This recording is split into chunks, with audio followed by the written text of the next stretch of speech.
we are producing way more food than ever before in history, and yet there are nearly 1 billion people who are going hungry. So you often hear about food riots, and particularly in 2008, 2009, 2010, and 2011, the world was strafed with what were called food riots. And the representation in the media of these events was of an angry mob tearing through some street, and a breathless journalist would rock up afterwards and sort of point to a burning tire and explain how the mob went wild and smashed windows and grabbed food and then disappeared into the night. But that's a fairly inadequate representation of what's going on, because in every protest around food, there's always politics. When the media reduces to the sort of irrational mob the actions of people who are protesting on the streets, they lose the biggest part of the story. Because when you see protests around food, what you're seeing is the actions of people who have run out of other ways of explaining and demanding change from their governments, and finding the food that they need to help their families survive.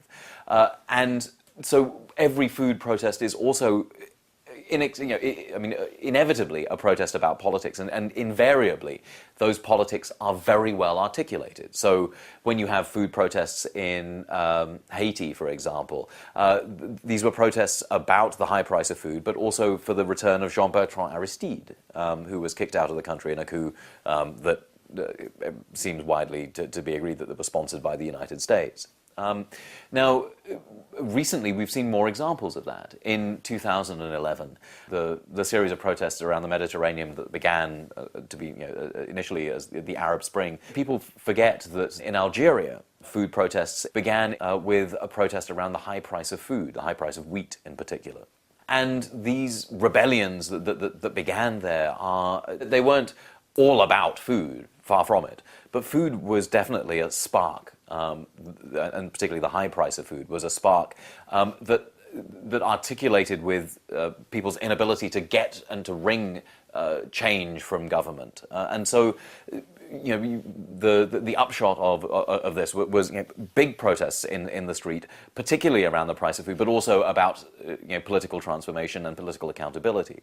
And I think it's ironic that the way that some leaders responded was merely to try and put the genie back in the bottle by lowering the price of food. In fact, that's what President Ben Ali did before he fled for Malta from Tunisia. The last law that he passed before he was chased off was to drop the price of bread. And that, that sort of gives you an indication of the way that leaders think about, the rioting masses outside their windows, and misunderstand that, in fact, what people demand is not just lower prices for food, but political accountability and the power to be able to transform their food system.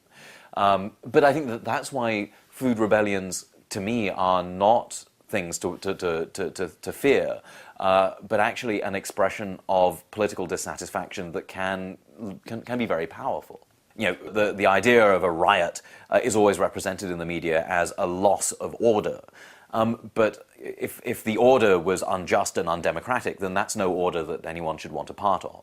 And I think that food rebellions can and often have been in history a moment where democracy has flourished. And I think that's why food rebellions are something to be welcomed, because they are a rupture with an anti-democratic order that offer the possibility, though never the guarantee, of a more democratic future.